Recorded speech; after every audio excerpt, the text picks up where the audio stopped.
சின்ன Marumagal next week new promo Sethu வந்து ஹாஸ்பிட்டலுக்கு போகலான்னு சொல்லிட்டு கூட்டிகிட்டு போகிறாங்க.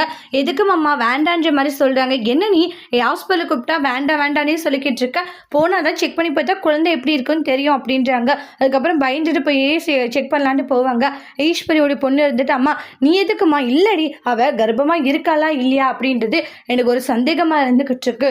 அதனால ஃபஸ்ட்டு நம்ம ஹாஸ்பிட்டலுக்கு போயிட்டு அவள் உண்மையாகவே கர்ப்பமாக இருக்காளான்றது தெரிஞ்சுக்கணும்மா.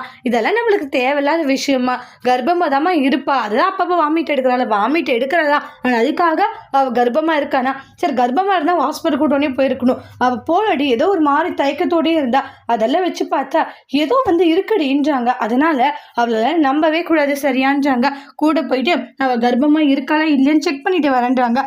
சும்மா ஒரு இதுதானே அப்படின்றாங்க. சரிம்மா, உன்னுடைய ஆசையை நான் ஏன் கெடுக்கணுன்றாங்க. சரி போயிட்டு தான் வான்றாங்க.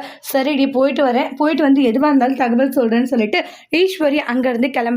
ஹாஸ்பிட்டலுக்கு போனாங்க. என்னதான் நடக்க போகுது, பிரச்சனைகளை எப்படிதான் சமாளிக்க போறாங்கன்ட்டு அடுத்து வரக்கூடிய ப்ரமோல வெயிட் பண்ணி பார்க்கலாம். இந்த வீடியோ பிடிச்சிருந்தா லைக் பண்ணுங்க, கமெண்ட் பண்ணுங்க, ஷேர் பண்ணுங்க, மறக்காத நம்ம சேனலை சப்ஸ்கிரைபர் பண்ணிக்கோங்க. Thank you friends.